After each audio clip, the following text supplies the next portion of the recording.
نہ ان کی بیوی کے ساتھ ان کا کردار اچھا ہے، نہ ماں کے ساتھ سلوک اچھا ہے، نہ باپ کے ساتھ سلوک اچھا ہے، وہ سمجھتے ہیں بس پانچوں ٹائم کے نمازی ہم بہت بڑے متقی ہو گئے۔ نہیں میرے بھائی، آپ کا اخلاق کیسا ہے، آپ کا ویوہار کیسا ہے، ماں کے لیے آپ کیسے ہیں، باپ کے لیے آپ کیسے ہیں، اولاد کے لیے کیسے ہیں، بھائیوں کے لیے کیسے ہیں، پڑوسیوں کے لیے کیسے ہیں۔ اللہ کے نبی فرماتے ہیں کہ قیامت کے دن اللہ کے یہاں ترازو کے اوپر، میزان کے اوپر سب سے بھاری اگر کوئی چیز ہوگی تو انسان کے بہترین اخلاق ہوں گے۔ اخلاق سے قیمتی اور اخلاق سے وزندار کوئی چیز نہیں ہوگی۔ اسی لیے اللہ کے نبی سے جب پوچھا گیا کہ دو چیزیں جو سب سے زیادہ جنت میں لے کے جانے والی وہ کیا ہیں، تو آپ نے فرمایا تقوی اللہ و حسن الخلق، ایک اللہ تعالیٰ کا ڈر، اور دوسری چیز بہترین اخلاق۔ پھر پوچھا گیا اللہ کے نبی سب سے زیادہ جہنم میں لے کر کے جانے والی کون سی چیز ہے، سب سے زیادہ لوگ جہنم میں کیوں جائیں گے؟ آپ نے فرمایا الفم والفرج، ایک زبان کی وجہ سے بہت زیادہ جہنم میں جائیں گے، زبان سے جھوٹ بولیں گے، غیبت کریں گے، چغلی کریں گے، بہتان لگائیں گے، زبان کی وجہ سے جہنم میں زیادہ جائیں گے، والفرج، اور شرمگاہ کی وجہ سے بھی زیادہ جائیں گے، زنا کریں گے، بدکاری کریں گے، لواطت کریں گے، شرمگاہ سے متعلق جتنے گناہ ہیں وہ گناہ بھی انسان کو جہنم میں لے کر کے جائیں گے۔ جہنم میں جانے کے بعد بہت سارے لوگوں کو اللہ تعالیٰ ان کے گناہوں کی سزا دے کر کے یا اپنے نبی کی سفارش کے ذریعے ان کو جہنم سے نکالے گا، مگر جو جنت میں ایک بار چلا گیا اب جنت سے نکل نہیں سکتا۔ جنت میں یہ ڈر نہیں ہے۔ دنیا میں یہ ڈر ہوتا ہے نا، آج پیسہ ہے کل پتہ نہیں ہوگا کہ نہیں ہوگا، آج جوانی ہے کل بڑھاپا آ جائے گا۔ جنت میں بڑھاپا نہیں آئے گا۔ جنت میں جتنے لوگ ہوں گے سب جوان ہوں گے، 30 سے 33 سال، 30 سے 33 سال کے بیچ ایئرس کے بیچ میں، اور جنت میں سب خوبصورت ہوں گے۔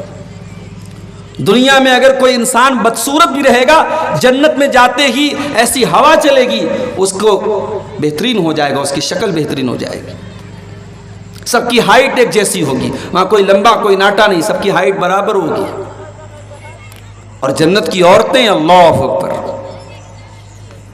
اللہ نے فرمایا سورہ رحمان کے اندر فیہن قاصرات الطرف لم یطمثہن انس قبلہم ولا جان، جنت میں جو حوریں ہوں گی وہ نظروں کو جھکانے والی ہوں گی، اتنی پاکیزہ ہوں گی، ان کو کسی انسان نے کبھی ہاتھ نہیں لگایا ہوگا، کسی جنات نے کبھی ان کو ہاتھ نہ لگایا ہوگا۔ فَبِأَيِّ آلَاءِ رَبِّكُمَا تُكَذِّبَانِ، تو اے میرے بندو، اے جنات اور انسان، تم اپنے رب کی کون کون سی نعمتوں کو جھٹلاؤ گے؟ كَأَنَّهُنَّ الْيَاقُوتُ وَالْمَرْجَانُ، وہ جنت کی عورتیں اتنی سندر ہوں گی، اتنی خوبصورت ہوں گی جیسے سمندر کے اندر سے نکلنے والا سیپ ہوتا ہے، جیسے سمندر کے اندر سے نکلنے والا موتی ہوتا ہے۔ سمندر کے اندر سے جو موتی نکلتا ہے وہ پیور ہوتا ہے، وہ شدھ ہوتا ہے، اصلی ہوتا ہے۔ جنت کی عورتیں بالکل پیور ہوں گی، وہ انٹچڈ ہوں گی، ان کو کسی نے ٹچ بھی نہیں کیا ہوگا۔ ان کی آنکھوں میں حیا ہوگی، وہ بے حیا نہیں ہوں گی، وہ بے شرم نہیں ہوں گی۔ دنیا کی عورتیں ان کا مقابلہ نہیں کر سکتی۔ اللہ کے نبی فرماتے ہیں لو ان امرأۃ من اہل الجنت اطلعت الی اہل الارض، اگر جنت کی کوئی عورت دنیا کی طرف جھانک لے، صرف وہ دنیا کی طرف جھانک لے، لملعت ما بینہما ریحا، تو زمین و آسمان کے بیچ میں اس کی خوشبو بھر جائے گی۔ صرف وہ جھانک لے، آنا تو بڑی دور کی بات ہے، اگر جنت کی عورت زمین کی طرف جھانک دے تو دنیا اس کی خوشبو سے بھر جائے گی۔ وَلَنَسِيفُهَا عَلَى رَاسِهَا خَيْرٌ مِّنَ الدُّنْيَا وَمَا فِيهَا، اور جنت کی عورتوں کے سر کے اوپر جو دوپٹہ ہوگا، اللہ کے نبی فرماتے ہیں وہ دنیا کی ساری نعمتوں سے بہتر ہوگا۔ پتہ یہ بھی چلا کہ جنت کی عورتیں دوپٹہ پہنتی ہیں، اس کا مطلب یہ ہوا کہ دنیا میں جو عورت دوپٹہ اوڑھتی ہے اور جو پردہ کرتی ہے وہ حقیقت میں جنت میں جانے والی عورت ہے، اس لیے کہ جنتی عورت کی پہچان یہ ہوتی ہے کہ اس کے سر پر دوپٹہ ہوتا ہے۔ دنیا میں آج کٹیہار میں آپ سے پوچھوں صاحب سب سے مہنگی زمین کہاں کی ہے؟ ہمارے اسحاق بھائی نے بتایا مولانا حاجی پور کا ایریا بڑا ترقی یافتہ ایریا ہے، آفیسرز کالونی بڑا پوش ایریا ہے کٹیہار کا، وہاں زمینیں بڑی مہنگی ملتی ہیں۔ دنیا میں ہم قیمتی سے قیمتی علاقہ جو ہوتا ہے اس کی اسی حساب سے ویلو ہوتی ہے۔ ممبئی میں آپ باندرا میں چلے جائیں، اندھیری میں چلے جائیں، شاہ رخ خان کا بنگلہ ہے، امیتابھ بچن کا بنگلہ ہے، بھائی صاحب اربوں میں اس کی ویلو ہے۔ کیوں؟ وہی اتنا بڑا بنگلہ آپ ممبئی کے کسی آؤٹر میں چلے جائیں، اس کی وہ ویلو نہیں ہے، جگہ کی ویلو ہوتی ہے۔ جگہ کی ویلو ہوتی ہے کہ ممبئی کے سینٹر میں، ممبئی کے خوبصورت علاقے میں وہ بنگلہ ہے۔ دنیا کے بہترین سے بہترین علاقے جنت کے سامنے بیکار ہے میرے بھائی۔ اللہ کے نبی فرماتے ہیں جنت میں ایک کوڑا رکھنے کی جگہ، ایک کوڑا کتنا بڑا ہوتا ہے؟ زیادہ سے زیادہ 1 ہاتھ کا ہوتا ہے۔ ہم یہ کہہ سکتے ہیں جنت میں 1 اسکوائر فٹ ایریا، جنت میں 1 اسکوائر فٹ ایریا، اللہ کے نبی فرماتے خیر من الدنیا وما فیہا، دنیا کی تمام نعمتوں سے بہتر ہے۔ دنیا میں بہترین سے بہترین علاقے جنت کے 1 اسکوائر فٹ ایریا کا مقابلہ نہیں کر سکتے۔ وہ لوگوں کتنے بڑے نادان ہیں، ہم کٹیہار کے پوش ایریا میں مکان بنانے کے لیے کتنی محنت کرتے ہیں، ہم دنیا میں زمین و جائیداد کے لیے کتنی محنت کرتے ہیں، اور جنت میں جانے کے لیے ہم کوئی محنت نہیں کرتے۔ جنت کے لیے محنت کرو۔ اسی لیے اللہ قرآن میں کہتا ہے وَسَارِعُوا إِلَىٰ مَغْفِرَةٍ مِّن رَّبِّكُمْ وَجَنَّةٍ عَرْضُهَا السَّمَاوَاتُ وَالْأَرْضُ أُعِدَّتْ لِلْمُتَّقِينَ۔ اے میرے بندو، تم آپس میں ایک دوسرے سے آگے نکلنے کی کوشش کرو، تم محنت کرو، تم دوڑ دھوپ کرو اللہ کی جنت کو پانے کے لیے، جس جنت کی چوڑائی زمین و آسمان کے برابر ہے، اور جس جنت کو اللہ تعالیٰ نے متقی لوگوں کے لیے تیار کر کے رکھا ہے۔ دنیا میں عورتوں کے ساتھ بڑے مسائل ہیں صاحب، بہت ساری گندگیاں ان کے ساتھ لگی ہیں۔ جنت کی عورتیں ہر قسم کی گندگی سے پاک ہیں۔ دنیا میں ہم کھانا کھاتے ہیں تو ساتھ میں لیٹرین بھی کرتے ہیں، جنتیوں کو لیٹرین کی حاجت نہیں۔ کھانا کھایا انہوں نے، اس کے بعد پسینہ ہوا اور پسینے کے ذریعے ان کا کھانا ہضم ہو گیا، پھر دوبارہ بھوک لگے گی، ان کو جو چاہیے ان کے کھانے پینے کی ساری نعمتیں جنت کے اندر اویلیبل رہیں گی۔ یہ ہے جنت میرے بھائی۔ کبھی انشاءاللہ اس پر ہم الگ سے بات کریں گے کہ جنت کی نعمتوں کا قرآن و سنت میں کیا ذکر کیا گیا۔ آج کا ہمارا ٹاپک یہ ہے وہ کون سی ایسی چیزیں ہیں جو جنت میں ہمیں لے کر کے جاتی ہیں۔ اور یہ بات نوٹ کر لیجئے، کامیابی یہ نہیں ہے کہ آپ لال بتی والی گاڑی پر گھومیں، کامیابی یہ نہیں ہے کہ بہار گورنمنٹ میں آپ کو منسٹر بنا دیا جائے، گاؤں کا پردھان بنا دیا جائے، ویدھان سبھا کا ودھایک بنا دیا جائے، اور گاؤں میں سب سے زیادہ دولت آپ کے پاس ہو جائے۔ کامیابی یہ نہیں ہے میرے بھائی۔ کامیابی میرے رب کی نظر میں، کامیابی اللہ کی نظر میں کیا ہے؟ قرآن کا 3 پارہ کھولو، سورہ آل عمران کے اندر اللہ فرماتا ہے فَمَنْ زُحْزِحَ عَنِ النَّارِ وَأُدْخِلَ الْجَنَّةَ فَقَدْ فَازَ وَمَا الْحَيَاةُ الدُّنْيَا إِلَّا مَتَاعُ الْغُرُورِ۔ میرے بندو، حقیقت میں کامیاب تو وہ انسان ہے جس کو ہم نے جہنم سے بچا لیا اور جس کو جنت میں ڈال دیا۔ جو جنت میں چلا گیا وہی کامیاب ہے، اور جو دنیا کے چکر میں پڑا ہوا ہے وہ کان کھول کر کے سن لیں وَمَا الْحَيَاةُ الدُّنْيَا إِلَّا مَتَاعُ الْغُرُورِ۔ دنیا کی زندگی تو دھوکہ ہے، دھوکہ۔ بڑا ناز تھا فرعون کو اپنی حکومت پر۔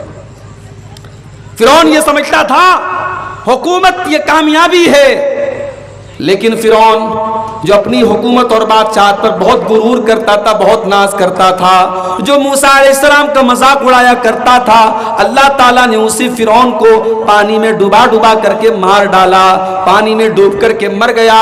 اور جب مرنے لگا تو فرعون کہتا ہے کہ میں اللہ کے اوپر ایمان لاتا ہوں، میں اس اللہ کے اوپر ایمان لاتا ہوں جس اللہ کے اوپر بنی اسرائیل ایمان لاتے ہیں۔ اللہ نے فرمایا الآن وقد عصیت من قبل، اے فرعون آج تک تو ہماری نافرمانی کرتا رہا، آج تک تو ہمارا مذاق اڑاتا رہا، اور آج اپنے سامنے موت کو دیکھ کر کے تو ایمان لے آیا۔ فَالْيَوْمَ نُنَجِّيكَ بِبَدَنِكَ لِتَكُونَ لِمَنْ خَلْفَكَ آیَةً، اے فرعون آج ہم تجھے اس پانی کے اندر موت کی نیند تو سنائیں گے، مگر اے فرعون ہم تیری ڈیڈ باڈی کو سلامت رکھیں گے، تیرے بدن کو سلامت رکھیں گے، تیری ڈیڈ باڈی کو آنے والی نسلوں کے لیے باقی رکھیں گے، آنے والی نسلیں دیکھیں گی دیکھو فرعون بہت بڑا بادشاہ تھا مگر اللہ نے اس کا انجام کیا کیا، جب اس نے اللہ کی نافرمانی کی، جب اس نے اللہ کا مذاق اڑایا، اللہ نے اس کا انجام کیا کیا، تیری لاش دیکھ کر کے دنیا عبرت حاصل کرے گی۔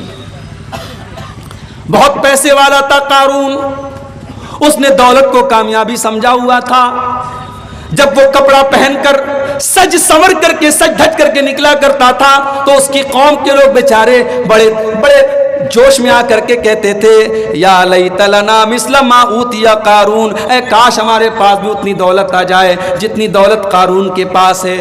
اتنی دولت تھی قارون کے پاس کہ قرآن کہتا ہے وآتیناہ من الکنوز ما ان مفاتیحہ لتنوء بالعصبۃ اولی القوہ، کہ قارون کے خزانوں کی چابیوں کو بڑے بڑے پہلوان بڑی مشکل سے اٹھایا کرتے تھے، اتنا خزانہ تھا، اتنی دولت تھی، اور قارون کو اپنی دولت پر بڑا ناز بھی تھا۔ قارون کہا کرتا تھا انما اوتیتہ علی علم، یہ دولت تو میرے باپ دادا سے مجھے نہیں ملی ہے، میں نے اس کو وراثت میں نہیں پایا ہے، یہ دولت تو میری نالج سے ملی ہے، میرے ٹیلنٹ سے ملی ہے، میں اس لائق تھا اس لیے مجھ کو یہ دولت ملی ہے۔ اللہ نے فرمایا ٹھیک ہے اب ہم تجھے مزہ چکھاتے ہیں۔ اللہ فرماتا ہے فخسفنا بہ وبدارہ الارض، ہم نے قارون کو اور قارون کے محل کو، قارون کے خزانے کو زمین کے اندر دھسا دیا، قارون کی ساری دولت بھی قارون کے ساتھ زمین کے اندر دفن ہو گئی۔ اس دنیا کی اوقات کیا ہے میرے بھائی؟ اللہ نے ایک لفظ میں بتا دیا یہ دنیا کیا ہے، وَمَا الْحَيَاةُ الدُّنْيَا إِلَّا مَتَاعُ الْغُرُورِ، یہ دنیا تو دھوکے کا سامان ہے، یہ دنیا دھوکے باز ہے، یہ دنیا بے وفا ہے، اس دنیا نے آج تک کسی کے ساتھ وفا نہیں کی ہے۔ آپ بے ایمانی کریں گے، آپ دوسروں کا حق ماریں گے، کچھ زمین بنا لیں گے، کچھ جائیداد بنا لیں گے، مگر میرے پیارے ساتھیوں جس دن موت آئے گی، جس دن دل کی دھڑکن بند ہو جائے گی، جس دن سانسوں کی ڈور تھم جائے گی، ساری زمین جائیداد آپ کے بچوں کی ہو جائے گی، آپ کے گھر والوں کی ہو جائے گی، اور آپ کے ہاتھ کیا جائے گا؟ آپ تو خالی ہاتھ آئے تھے اور خالی ہاتھ اللہ کے پاس جائیں گے، 2 گز زمین کے نیچے جائیں گے۔ میرے پیارے ساتھیوں اللہ فرما رہا ہے وَمَا الْحَيَاةُ الدُّنْيَا إِلَّا مَتَاعُ الغرور، میرے بندو یہ دنیا تو دھوکے کا سامان ہے۔ ہارون رشید ایک بہت بڑا بادشاہ گزرا ہے عباسی دور کا۔ ایک مرتبہ ہارون رشید نے اپنے دور کے بہت بڑے عالم سے پوچھا کہ مجھے کوئی نصیحت کر دیجئے، تو انہوں نے کہا کہ میں آپ کو کیا نصیحت کروں، میں آپ سے بس 2 سوال کرنا چاہتا ہوں۔ کیا سوال ہے؟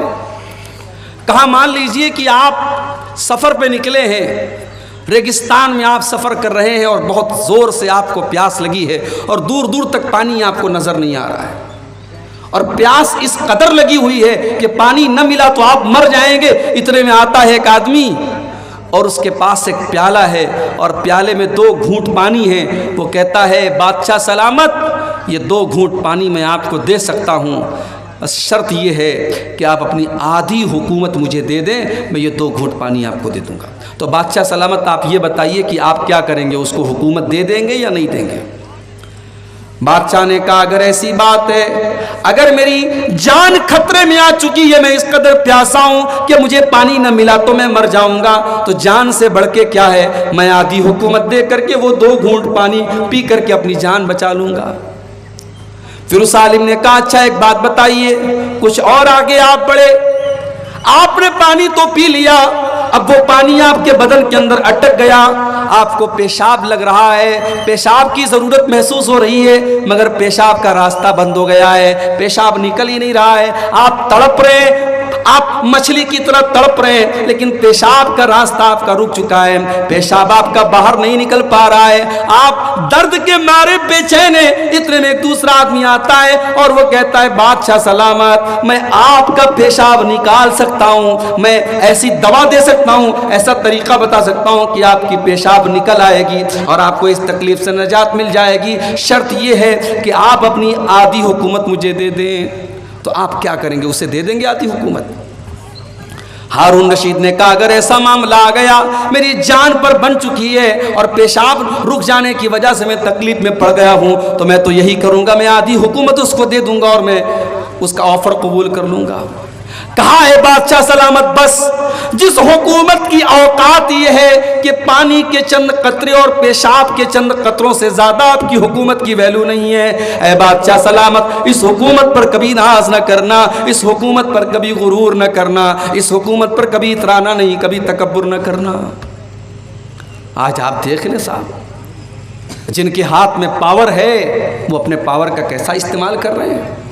وہ راحت اندوری نے کہا تھا نا، جو آج صاحب مسند ہے کل نہیں ہوں گے، کرایہ دار ہے، ذاتی مکان تھوڑی ہے، یہ کرسی اور اقتدار یہ کسی کی میراث نہیں ہے، آج کوئی ہے کل کوئی ہوگا۔ انسان کو اپنے پاور اور کرسی کا کبھی ناجائز فائدہ نہیں اٹھانا چاہیے میرے بھائی۔ تو اللہ نے فرمایا کہ کامیابی تو یہ ہے کہ تمہیں جنت مل جائے اور تم جہنم سے بچا لیے جاؤ، اور دنیا کو کامیابی سمجھنے والوں کان کھول کر کے سن لو، وَمَا الْحَيَاةُ الدُّنْيَا إِلَّا مَتَاعُ الْغُرُورِ، دنیا کی زندگی تو دھوکے کا سامان ہے۔ اب آئیے ہم قرآن و سنت کی روشنی میں کچھ ایسی چیزوں کو دیکھتے ہیں جن کو اللہ کے نبی نے بتایا ہے کہ ہاں یہ چیزیں جنت میں لے کے جانے والی ہیں۔ مگر میں بڑے ادب سے کہنا چاہتا ہوں میرے بھائیوں، آپ رات کے 2:30 اور 3 بجے تقریر سن رہے ہیں، یہ ٹائم ایسا ہے، یہ اللہ کی قبولیت کا ٹائم ہے۔ میرے بھائیوں اس دعا کے ساتھ آپ یہ تقریر سنیں کہ میں جو باتیں بیان کروں گا، جو اعمال بیان کروں گا جنت میں لے کے جانے والے، رب العالمین کہنے والے کو اور سننے والوں کو سب کو عمل کی توفیق عطا فرمائے۔ ہم صرف کہیں نہ اور ہم صرف سنیں نہ بلکہ ہم اس پر عمل بھی کریں، اللہ ہم کو اس کی توفیق دے۔ تو آئیے ہم شروع کرتے ہیں۔ سب سے پہلی چیز جو جنت میں لے کر کے جائے گی، جس کے بغیر جنت میں آپ جا ہی نہیں سکتے، وہ کیا ہے؟ وہ توحید ہے۔ جب تک آپ توحید پر نہیں آ جائیں گے، ایک اللہ کی عبادت آپ نہیں کریں گے، ایک اللہ کے آگے آپ کا سر نہیں جھکے گا، اور ایک اللہ کی توحید کا اقرار آپ نہیں کریں گے، تب تک آپ جنت میں نہیں جا سکتے۔ اللہ کے نبی فرماتے ہیں، من شہید اللہ الہ الا اللہ خالصا من قلبہ دخل الجنہ، جو دل کی گہرائی سے لا الہ الا اللہ کا اقرار کرے گا، جو دل سے لا الہ الا اللہ پڑھے گا، جو دل سے کلمہ توحید کا اقرار کرے گا، جو دل سے ہر طریقے کے شرک کو مٹا دے گا، دخل الجنہ، ایسا انسان جنت میں داخل ہوگا۔ مگر آپ کیا بولیں گے؟ ہمارے اور آپ کے بیچ میں ایسے لوگ بیٹھے ہیں جو نماز میں آتے تو کہتے ایاک نعبد و ایاک نستعین، اے اللہ ہم تیری ہی عبادت کرتے ہیں اور تجھ ہی سے مدد مانگتے ہیں، اور نماز کے باہر کشتی لڑنے جاتے ہیں پہلوان کے سامنے تو کہتے یا علی مشکل کشا، علی کو مشکل کشا بنا دیا۔ اولاد چاہیے تو کسی بابا کے مزار پہ جا کے اولاد کا سوال کرتے ہیں، دولت چاہیے تو کسی کو غریب نواز کا لقب دے دیتے ہیں، مدد چاہیے تو کسی کو غوث اعظم کا لقب دے دیتے ہیں، کسی کو داتا بنا لیتے ہیں، کسی کو گنج بخش بنا لیتے ہیں۔ جو مقام اللہ کا ہے، جو درجہ اللہ کا ہے، وہ غیر اللہ کو دے دیتے ہیں۔ اور اگر آپ کو یقین نہ آتا ہو، ہمارے یو پی میں بہت ساری مثالیں آپ کو مل جائیں گی۔ بریلی میں پاگل خانہ بھی مشہور ہے اور بریلی میں ایک درگاہ بھی ہے، آپ جائیں اور دیکھیں، اپنی نظروں سے اپنی آنکھوں سے دیکھیں کہ وہاں کیا ہو رہا ہے میرے بھائی۔ اجمیر چلے جائیں آپ، دلی میں نظام الدین کی درگاہ پہ چلے جائیں، کرے غیر گر بت کی پوجا تو کافر، کواکب میں مانے کرشمہ تو کافر، جھکے آگ پر پہرے سجدہ تو کافر، جو ٹھہرائے بیٹا خدا کا تو کافر، مگر مومنوں پر کشادہ ہے راہیں، پرستش کرے شوق سے جس کی چاہیں، نبی کو جو چاہیں خدا کر دکھائیں، اماموں کا رتبہ نبی سے بڑھائیں، مزاروں پہ جا جا کے نظریں چڑھائیں، شہیدوں سے جا جا کے مانگے دعائیں، نہ توحید میں کچھ فرق اس سے آوے، نہ اسلام بگڑے نہ ایمان جاوے۔ یہ مولانا حالی کا شعر ہے، انہوں نے آج سے 100 سال پہلے کہا تھا۔ 2023 آ گیا، ہم چاند پر پہنچ گئے، مگر مسلمانوں کی سوسائٹی اور سماج میں آج بھی یہ تمام چیزیں ہو رہی ہیں میرے بھائیوں۔ جب ہم شرک کریں گے، جب اللہ کی توحید کے ساتھ غداری کریں گے، جب ہم غیر اللہ کے نام پہ بکرے ذبح کریں گے، غیر اللہ کے نام پہ مرغے ذبح کریں گے، جب اپنے بچوں کو لال کالے پیلے تعویذ پہنائیں گے، جب ہماری توحید گڑبڑ ہوگی تو اللہ کی مدد کہاں سے آئے گی؟ اللہ کے نبی کہہ رہے ہیں جو توحید پر رہے گا جنت اس کو ملے گی۔ اور ایک بات اور نوٹ کر لیجئے، صرف توحید پر رہنا کافی نہیں ہے، آخری دم تک توحید پر رہنا یہ ضروری ہے۔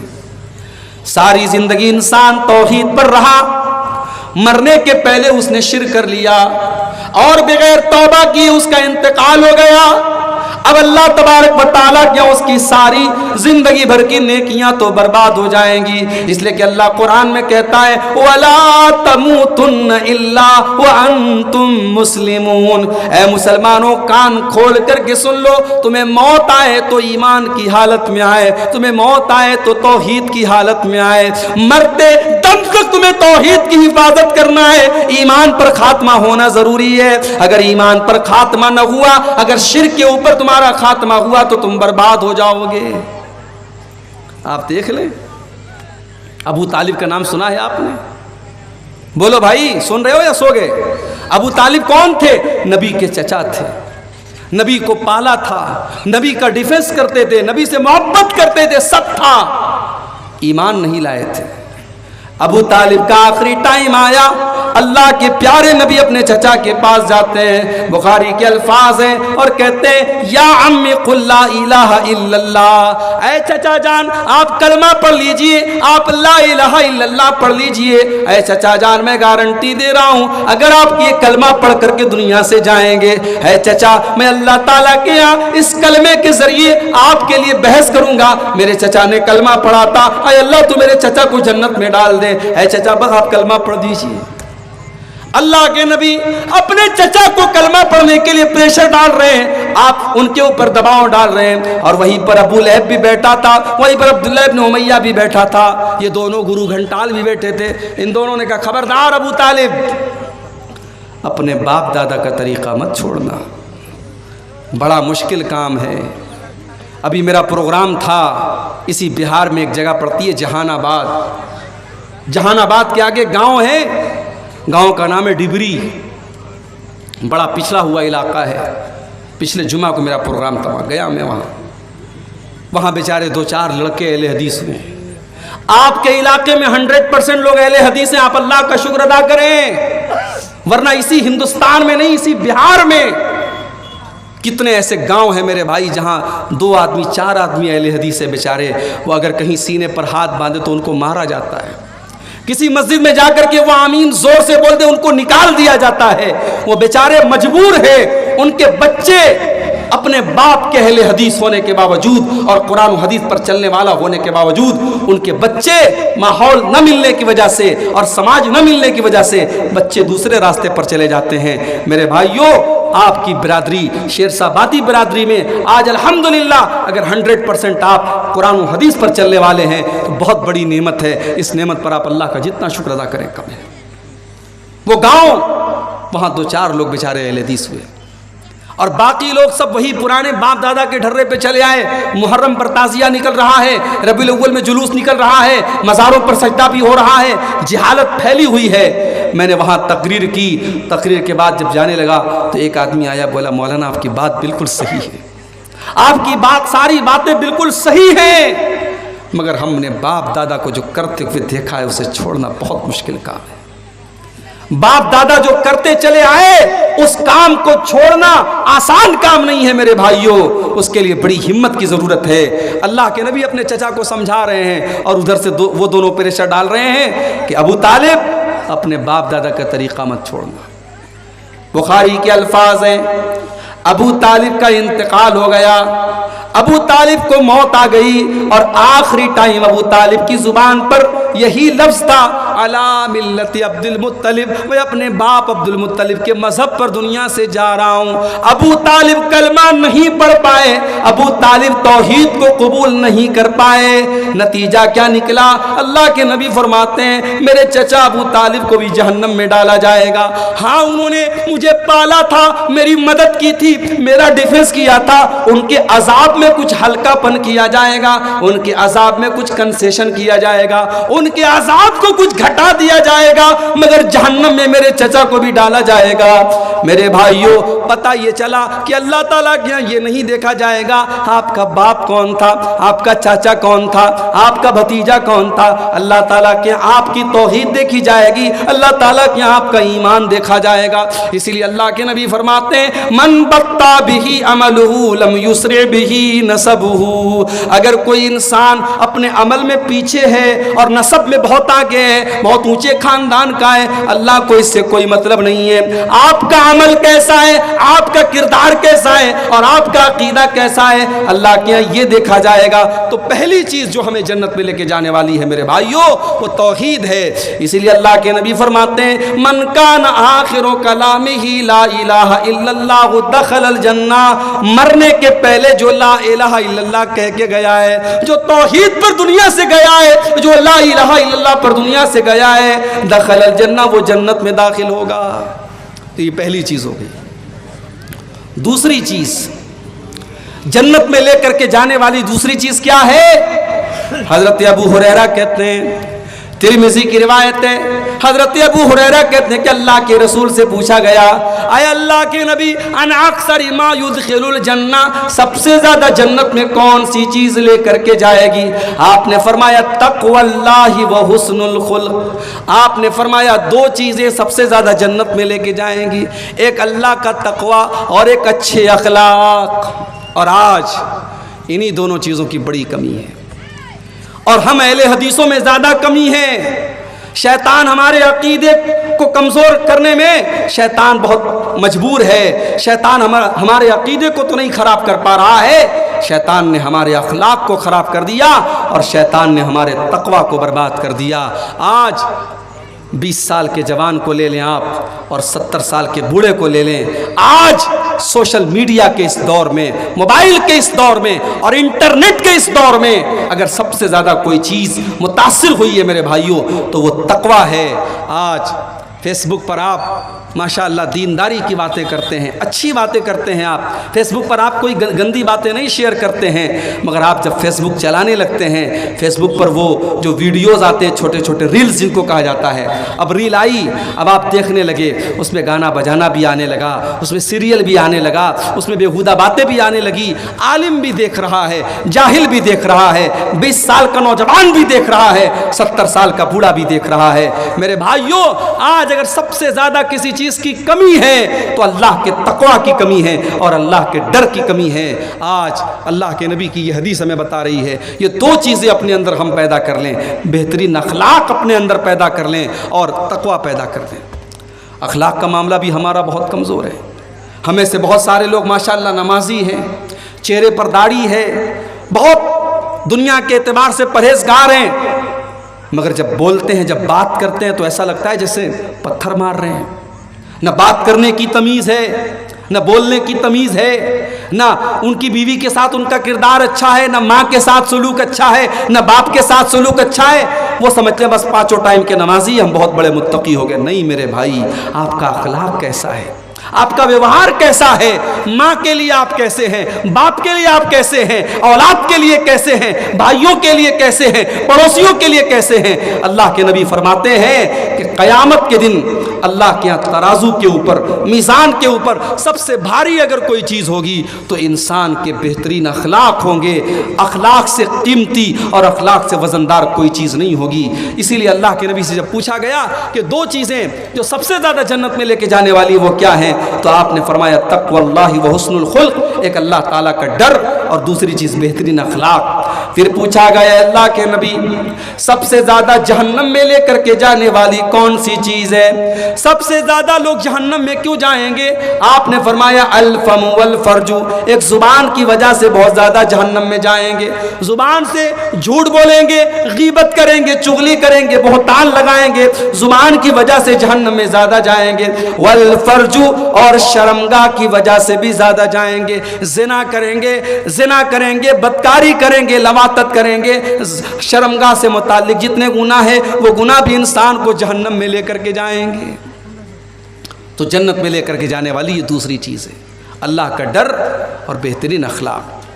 اور آگے بڑھیے، جنت میں لے کر کے جانے والی تیسری چیز میرے پیارے ساتھیوں، اگر آپ جنت میں جانا چاہتے ہیں تو ایک بڑا آسان سا کام بتا رہا ہوں۔ اگر اللہ نے آپ کو پیسے سے نوازا ہے، اگر اللہ نے آپ کو دولت سے نوازا ہے، اگر ہو سکے تو کسی یتیم کی پرورش اپنے ذمے لے لیجئے، کسی یتیم بچے کو پال لیجئے۔ اللہ کے نبی فرماتے ہیں انا وکافل الیتیم کہاتین، آپ نے اپنی دونوں انگلیوں سے اشارہ کر کے فرمایا کہ یتیم کی پرورش کرنے والا، یتیم کو پالنے والا اور یتیم کی ذمہ داری قبول کرنے والا جنت میں محمد رسول اللہ کے ساتھ رہے گا۔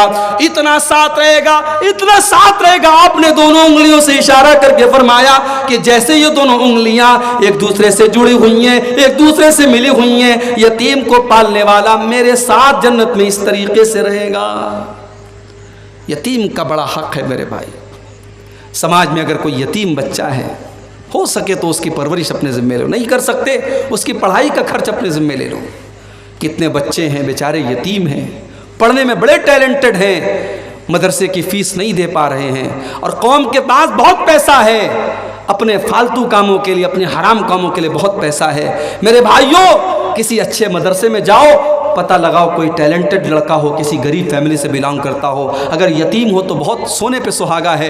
یتیم بچہ ہے، مدرسے والوں سے کہو مولانا اس بچے کی جو بھی فیس ہے سال بھر کی میں اپنے ذمہ لے لیتا ہوں، یہ کام کر لو۔ چلو پوری پرورش نہیں کر سکتے، پڑھائی اس کی اپنے ذمہ لے لو۔ وہ لڑکا کل عالم بنے گا، کل حافظ بنے گا، دین کا داعی بنے گا، دین کا مبلغ بنے گا، تقریریں کرے گا، خطبے دے گا، کتابیں لکھے گا، جو بھی علم پھیلائے گا اس کا ثواب آپ کو میرے بھائیوں ملتا رہے گا۔ یہ بھی صدقہ جاریہ کی ایک شکل ہے۔ اللہ کے نبی نے فرمایا کہ یتیم کی پرورش اپنے ذمہ لے لو۔ 3 چیزیں ہو گئیں۔ نمبر 4، جنت میں لے کر کے جانے والی چوتھی چیز، یہ بھی بہت آسان کام ہے، بس 2 کام آپ کو کرنا ہے۔ یہ حدیث سنا دیتا ہوں۔ اللہ کے نبی کے ایک صحابی ہیں، ان کا نام ہے ہانی رضی اللہ تعالیٰ عنہ۔ ہانی کہتے ہیں میں اللہ کے رسول کے پاس گیا، میں نے کہا اے اللہ کے نبی مجھے کوئی ایسا عمل بتا دیجئے ما یوجب الجنہ، جو جنت کو واجب کر دے۔ کوئی ایسا کام بتا دیجئے کہ اگر میں وہ کام کروں تو جنت میرے لیے واجب ہو جائے، میں ہر حال میں جنت میں چلا جاؤں۔ اللہ کے نبی نے فرمایا علیک بحسن الکلام وبذل الطعام، اے میرے صحابی تو 2 کام کر لے تو جنت میں چلا جائے گا۔ پہلا کام تو یہ کر لے حسن الکلام، جب تو کلام کرے، جب تو بات چیت کرے، جب تو گفتگو کرے، جب کسی سے کوئی بات کہے تو تیری بات کا انداز اچھا ہو، تیری بات میٹھی ہو، تیرا انداز میٹھا ہو، تیری آواز میں، تیری بات چیت میں مٹھاس ہو، تو کڑے لہجے میں بات نہ کرے، تیری آواز اچھی ہو، تیری بات چیت اچھی ہو۔ آواز کا مطلب یہ نہیں کہ انسان اپنی آواز بدل دے، جو نیچرل آواز وہ آواز میں بات کرے، لیکن بات اس کی صحیح ہو، میٹھی بات ہو، اچھے انداز میں لوگوں سے بات کرے، بدتمیزی سے بات نہ کرے۔ اور دوسری چیز کیا ہے؟ وبذل الطعام، لوگوں کو کھانا کھلاؤ۔ اب لوگوں کو کھانا کھلاؤ میں غریب بھی آ گئے، رشتہ دار بھی آ گئے، مہمان بھی آ گئے۔ آج تو حالات یہ ہو گئے میرے بھائی، گھر میں مہمان آتا ہے، شوہر بیچارہ گھر میں آ کے بیوی سے صرف اتنا کہتا دو لوگ آئے ہیں، تھوڑا کھانا زیادہ بنا دو، بیوی کی پیشانی پر بل پڑ جاتا ہے۔ تم نے مجھ سے پوچھا تھا تم لے کے کیوں چلے آئے؟ بیوی کو 4 روٹی زیادہ بنانی پڑ گئی، کچھ چاول زیادہ بنانے پڑ گئے، کچھ دال زیادہ بنانی پڑ گئی، کچھ گوشت میں اس کو مسالہ زیادہ ڈالنا پڑ گیا، بیوی تیش میں آ گئی، تم نے بغیر مجھ سے پوچھے مہمان کو کیوں بلایا؟ اور ایک نبی کا دور ہے میرے بھائیوں، اللہ کے نبی کے پاس ایک صحابی آتے ہیں، اے اللہ کے نبی بڑا بھوکا ہوں، کھانا کھلا دیجئے۔ آپ نے اپنے گھر میں پوچھوایا، آپ کی تمام بیویوں نے کہا ہمارے پاس تو اپنے کھانے کے لیے ہم مہمان کو کہاں سے کھلائیں؟ آپ نے صحابہ سے فرمایا کہ اے میرے صحابہ، کون میرے مہمان کو آج رات کھانا کھلائے گا؟ حضرت ابو طلحہ رضی اللہ تعالیٰ عنہ کھڑے ہوئے، اے اللہ کے نبی میں آپ کے مہمان کو کھانا کھلاؤں گا۔ ابھی بیوی سے پوچھا بھی نہیں ہے، ابھی پتہ بھی نہیں لگایا گھر میں آٹا بچا ہے کہ نہیں بچا ہے، چاول بچا ہے کہ نہیں بچا ہے، گوشت کی بوٹی بچی ہے کہ نہیں بچی ہے، کچھ نہیں پوچھا، اللہ کے نبی سے وعدہ کر لیا اے اللہ کے نبی آپ کا مہمان میرا مہمان ہے، میں آپ کے مہمان کو کھانا کھلاؤں گا۔ مہمان کا ہاتھ پکڑا، گھر گئے، دروازہ کھٹکھٹایا،